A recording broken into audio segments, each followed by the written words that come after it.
Alright, today we're going to do like a multicolored sunfish that I found a reference photo on Facebook. A friend of mine, Jennifer Cravassi of Jekyll Baits, posted this reference photo, and I thought it'd be kind of fun to do. So let's take a look at the base colors here that we're going to have to do. A little bit of like a yellowish green here. Maybe you can call it a chartreuse. A little bit of looks like a violet or a purple, some blue here, like an aqua. That's maybe even a cobalt blue in the aqua, or turquoise is on the gill here. So it may look complicated at first, but start with your most obvious colors, base colors first, and we will build up from there. Alright, so the first color we're going to do is that yellowish green color on the back. It looks like it's going to be kind of here on the mostly on the tail and then the upper part of the body. And I'm using Comart Citron Yellow, and I will list all the paints and supplies that I use in the description with Amazon links, so it's easy for everyone to find and purchase. And again, here's the bait I did yesterday, the first one. And we're going to try to replicate that today. So let's get started. Again, just a little bit on the tail. I'm going to turn some pressure down so I have more control. Just a little bit on the tail. Work my way across the top here.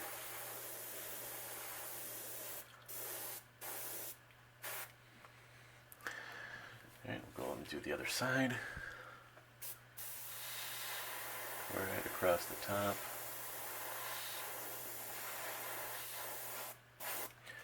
And don't forget the back, or the spine area. When I'm painting, I usually use two airbrushes. I have a Iwata Eclipse HPCS, and this one I'm using is the HPCH with a little more detail. The nozzle is 0.30, where the HPCS is 0.35. Doesn't seem like much of a difference, but I get a lot of control here, and you can actually adjust the pressure even more, fine-tune it right under here. So we got our yellow down. That looks pretty good. And now I'm going to clean the brush and get going. And one thing I didn't mention was I started with a white base coat, and I didn't film that because you'd be bored. And then I did a pearl white after that. So experiment with your base coats too, with your pearls, a pearl white or a pearl silver, or try some pearl golds and lay the same colors over those base coats and see what your results are. You'd be amazed how different it can be and get some really great results. Okay, now we're going to work on the violet area right about here. And you can use any purple you have, but I have Comart Transparent Manganese Violent Hue. And we're going to go very lightly around the belly area. Always test your airbrush to make sure it's spraying properly off your work. How do I know that? Because I ruined a couple baits spraying right away rather than testing the spray. Alright, so again, we're going to hit that violet just right around the midsection of the bait, because the tail is going to be that blue. Very lightly. Get that purple in there.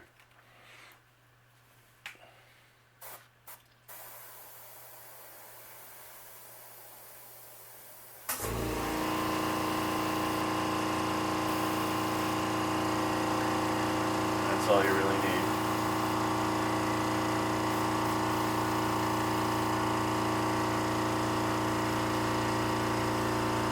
Go.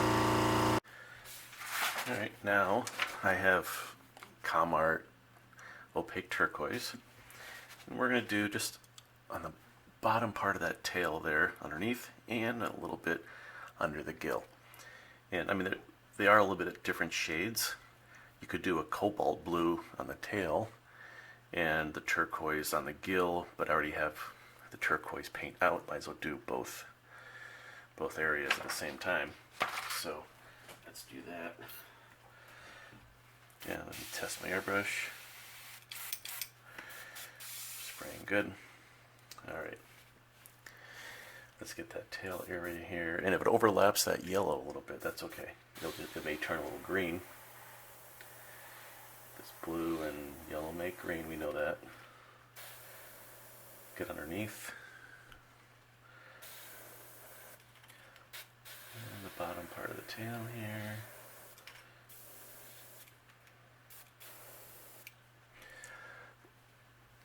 And now we're gonna do just underneath of the gill a little bit. If it's not perfect, that's okay, because we're gonna come in with some green later.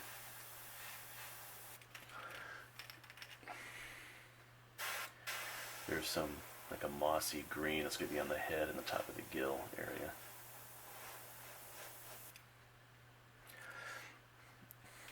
There we go.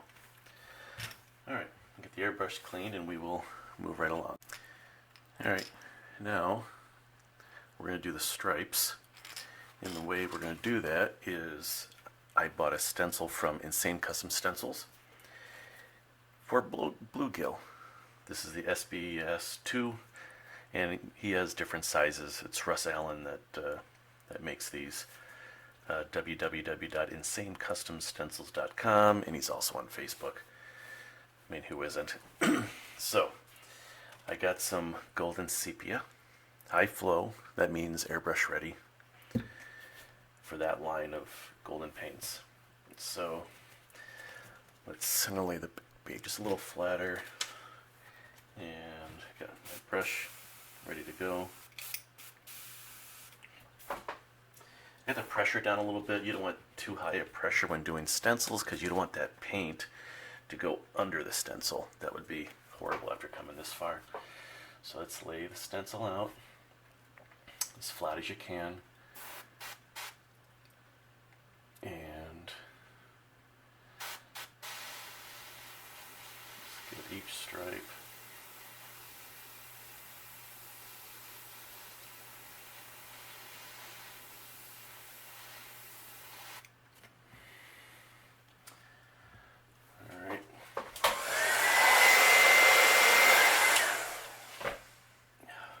It didn't come down as far as I like, so I'm going to come back in. This is the tricky part. And try to bring those stripes down a little farther.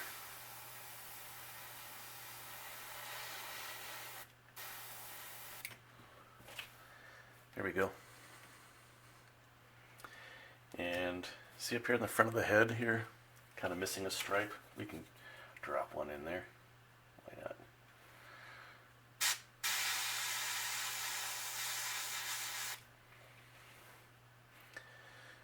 There we go. Alright, I'm going to dry that up.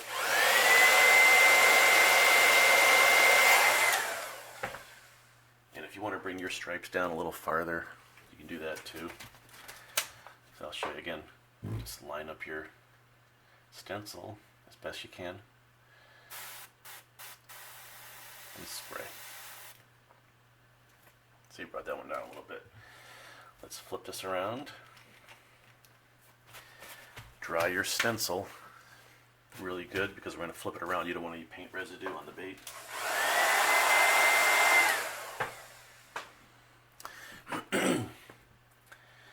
Maybe I can get the stripes to come all the way down all in one shot.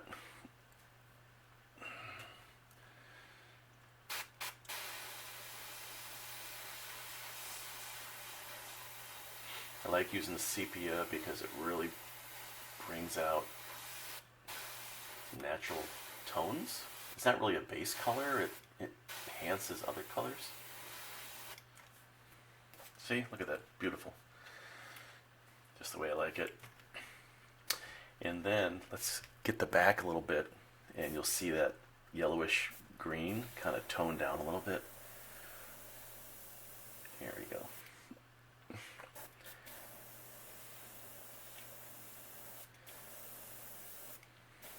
Starts to turn a little bit of brown. I'm going to let some of that overspray come down the shoulders a little bit. See, now it's not so yellow, and it tones down that color nicely. Good. You get the face a little bit, even though we're going to come in with some green here in a little bit. All right, doing good. All right, now I want to work on the throat area.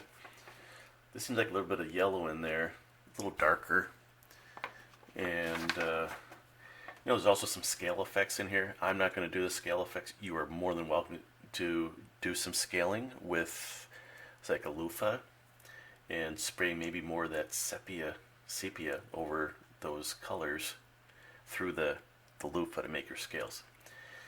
But I'm going to simplify things, and we're going to do 2 layers of different colors on the throat. So we're going to do a deep yellow on the throat area. You really don't need much.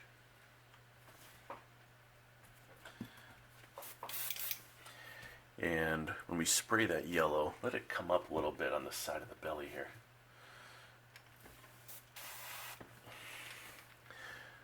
Alright, right here in the throat.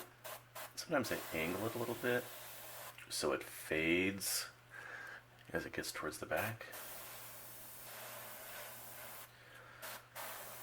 A little bit up the sides.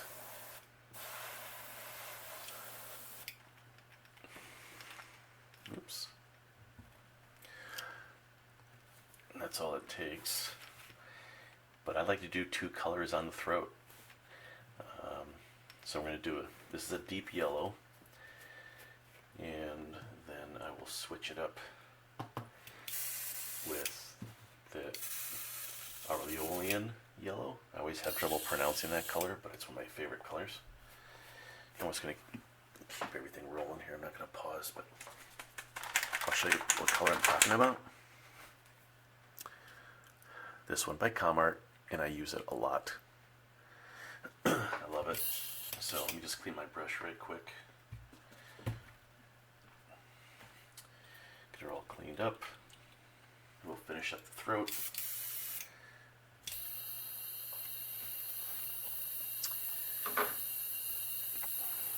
Again, you can put some scale masking over that yellow if you want, and shoot this Aurelian yellow through it. Give it a little scale effect, however you want to do it. It's your project.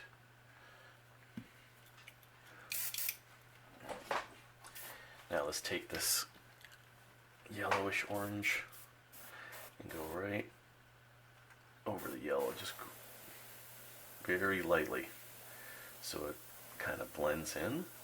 And I'd even almost do it a little darker right there at the base of the throat too, and let it fade lighter on the way out. Again, makes it a little more natural color, natural effect. Alright. Alright, now let's go back to our reference photo. A little bit of green on the head there, and especially on the top part of the gill plate. So let's work on that. I got some wicked moss green. If you don't have this color, you need to buy it. I use it a lot on a lot of things.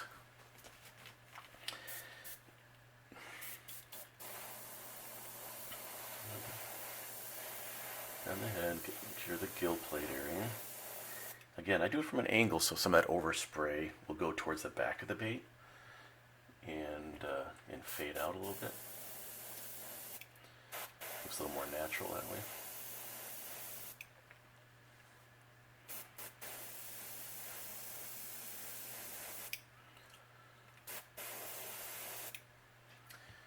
I'm gonna try that.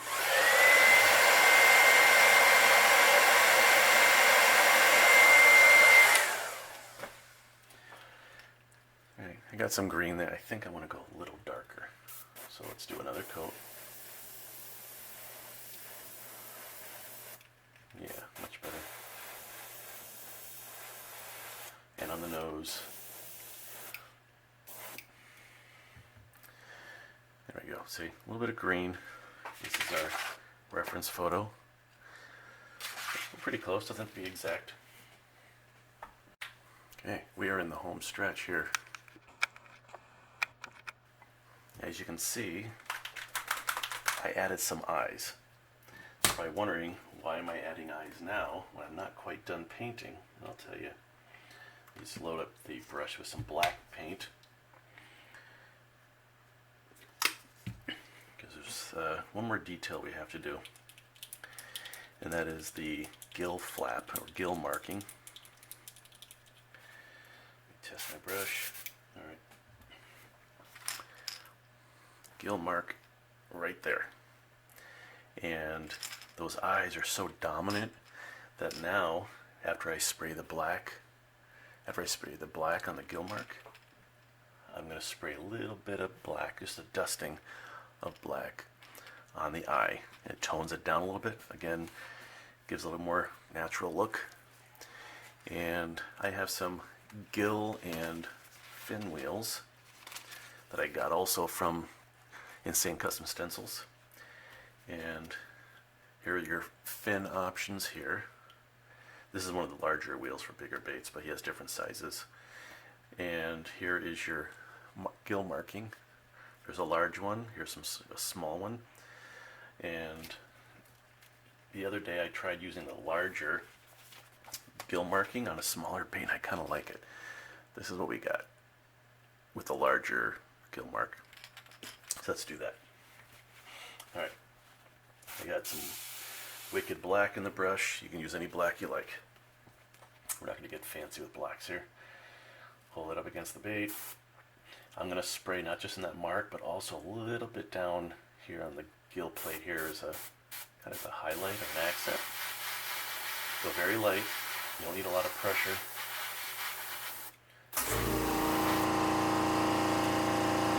Here's the mark. Let's get that eye.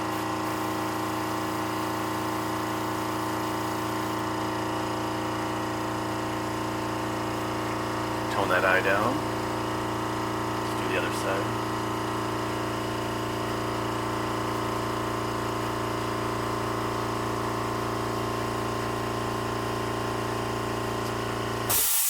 Alright, I cleaned the stencil. I don't want any black residue on the bait. Hold it steady.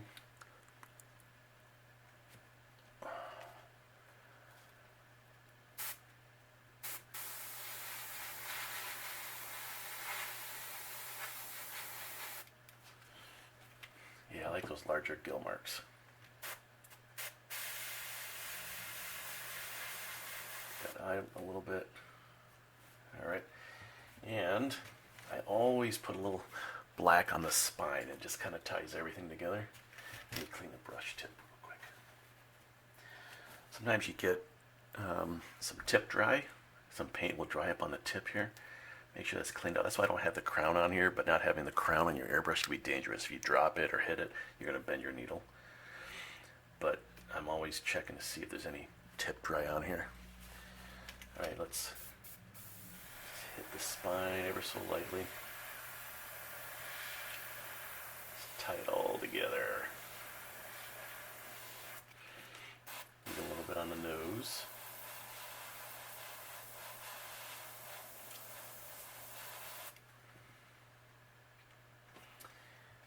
And I think we're done. And so here's our bait. Here's the reference photo. Getting pretty close, really close. I probably could have gone a little darker on the stripes. I could have probably brought the stripes down a little bit. This is only the second time I've painted this, so I make little tweaks along the way, and you learn as you go along. So there we have it. I hope you got something out of this, and thank you for watching.